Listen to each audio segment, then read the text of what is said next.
All right, another day, another dollar. We're out here. I'm doing my pre-trip now, you know, all the fun stuff. So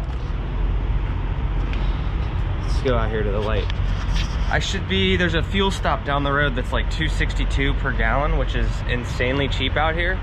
So I'm gonna be going and filling up there. It's like 3 miles up the road. So I'm gonna do my pre-trip now, and I'm gonna head up there, and hopefully they have ice and a trash can and whatnot. Hopefully you guys can see me.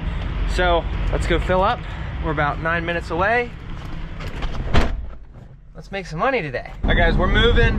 I am about an hour and a half away. I found fuel for $2.63 and $3.04 out here in Washington, and one of them was Oregon. Oh boy, here we go, slamming on our brakes. So it's pouring down rain right now. I still haven't changed out the windshield wipers. I know I need to do that. But we only have probably, like to say, 2 or 3 more loads, and then you guys will see in another video. I don't think we're gonna be doing power only for much longer. Really excited about that. We're gonna try some things out. I want advice from you guys who have been doing this a while. I know there's some guys who are home every day, some guys who are home every weekend. I really wanna stay like Texas and over. Actually, I don't think I've been to Texas this year at all, but I really do want to be able to stay a little closer to home rather than going all the way out to Washington, because I told some people where I run and they were like, man, this guy delivers everywhere. Like they're like, I thought, you know, I delivered to all those places, and geez, you know, we won't go there. So knowing that, I mean, I'll go anywhere that pays with power only, don't get me wrong. But I would like the advice from you guys. Figure out how you do it, what you're doing to get your freight.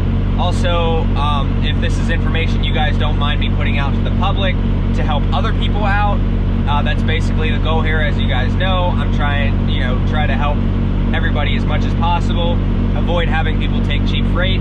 But with RV hauling, it's just, you know, obviously doing power only, you know, there's money in it. I can definitely make money doing it, but I'm going to be out for a long period of time, especially with the bills that I have coming up. I really just want everything paid off, and I could do that with power only, but I'm going to be busting my ass for the next couple months doing it. So, you know, I could take the home time and whatnot and just, you know, put all that stuff off, but I don't want to. So trying to maximize profit potential. Now, I told you guys I wanted to get a 53-foot wedge.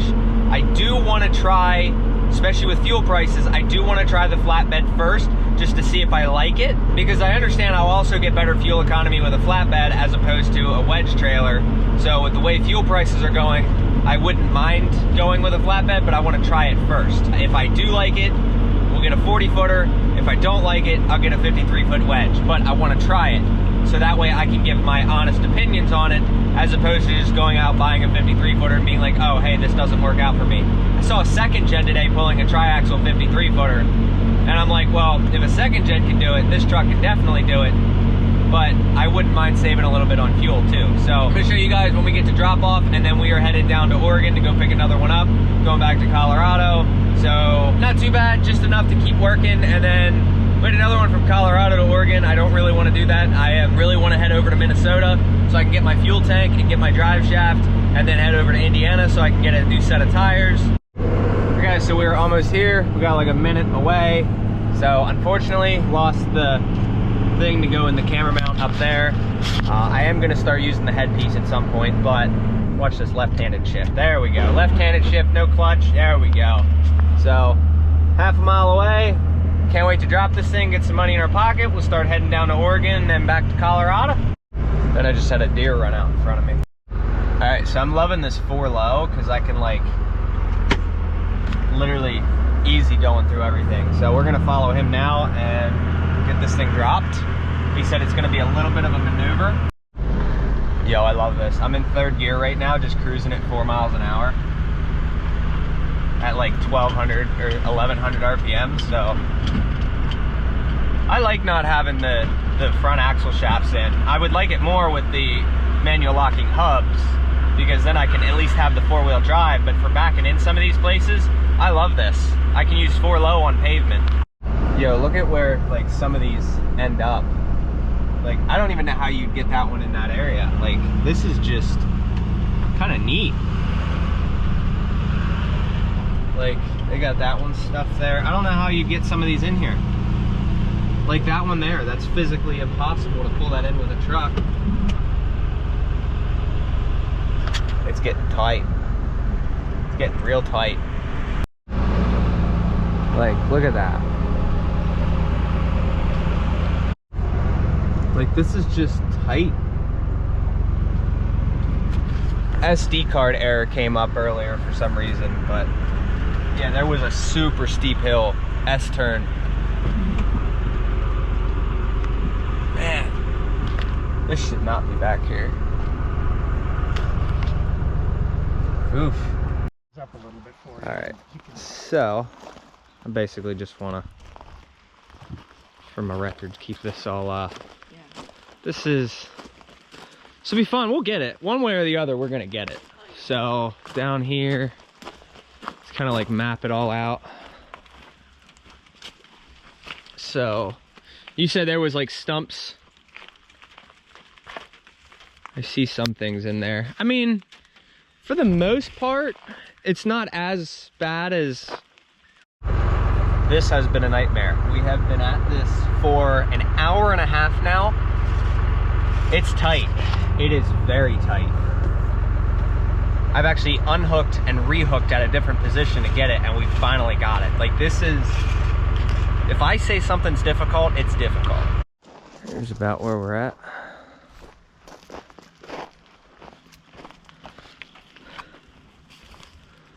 Yeah.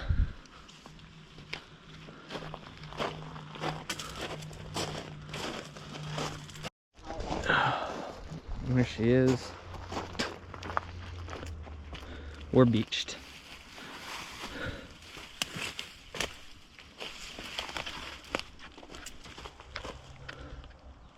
Oh, the pumpkin is sitting on top of a brick.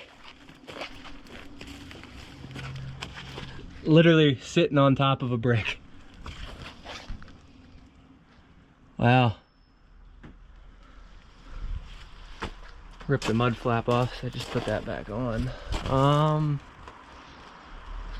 Yeah. Tow truck's on its way. All right. See how this goes.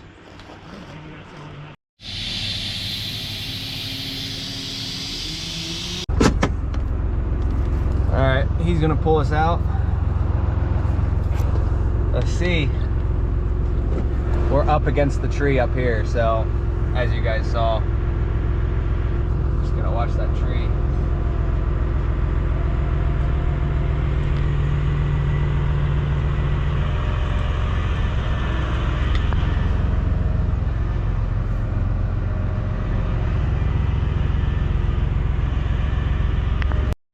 Alright, just pulled out.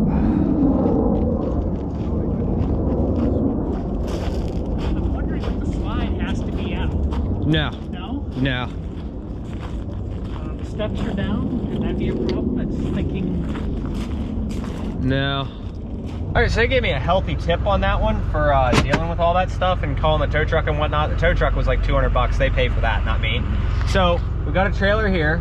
I'll show you what we got to do. We got to move that one out of the way, pull that trailer up there to another spot, and then rehook to this one and put it in that spot. So this will be fun. Don't know if I'm gonna film it or not, but it's gonna be fun. All right, here's what we're looking at. I wanna make sure I get that ball pretty damn close. I don't have the backup camera today, so this will be fun. All right, we got her hooked up. Figures it's gonna start raining, but let's get it. All right, we snaked it out. Look at that.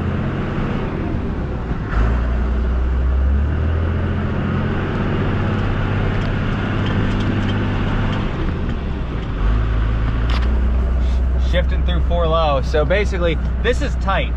The camera is not going to do it justice at all. So yeah, so you just got to trust me on it. But a lot of people, they said if anybody else tried to do that, it would not have worked. The mud tires are the reason I was able to get it so well. All right, here we go. Wasn't too bad. Yeah, that was like way easier than I thought it would be. Yeah, we wouldn't get it in here without getting these out. Oh no, they just slide right out and I'll pull that pin out. I'm happy about that. I can see this tire flat, but Let's say for in here, it's fine. But if you were going on the road with this, 100%, this thing needs new tires. But for what it is, it ain't bad. We could just get the fifth wheel to lock every now and again. We'd be all right.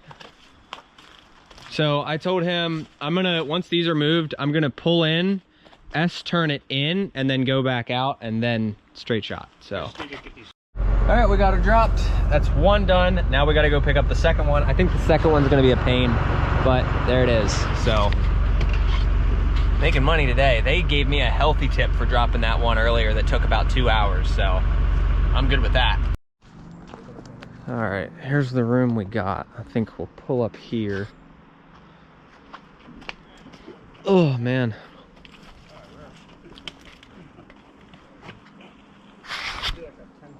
All right, so for the amount of time and effort it was gonna take to put this in that hole, which is damn near impossible with that truck, he just decided he wanted put back in the same spot that it was. But the main goal was to get this trailer out, and that trailer had to come out. I snaked it through, and then that's parked up at the new lot.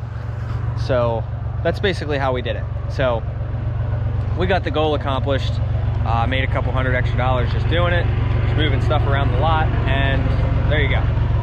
Even they said it, they've seen trucks come in there all the time and not be able to be successful. They actually need, they have a machine like an excavator that comes in with tracks and a ball hitch that does that. So they said the fact that we got that done with a pickup truck was damn near, most trucks wouldn't have been able to do it. If you would have had a 4-wheel drive single cab long bed, it would have been a lot easier, but I'm not gonna sleep in one of those. So the work I pretty much did today, that covered, you know, the deadhead, I guess, over here, I guess, whatever you want to call it. So that was pretty sweet. All right, guys, that is pretty much going to do it for this video. Today was actually pretty interesting. I had just enough time on my logbook to get here to a pilot. I will be, there's a hair. I'll be picking up tomorrow another fifth wheel going to Colorado.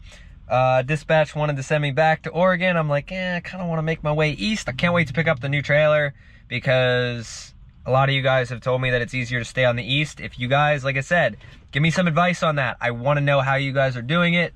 Yeah, I definitely, you know, would like to be home in between more often, rather than staying out 3 weeks at a time. I'd like to like come home for a day or two at a time, you know, and be able to stay on the east side because I live over there. Now I get it, Pennsylvania is not the greatest thing in the world, but whatever.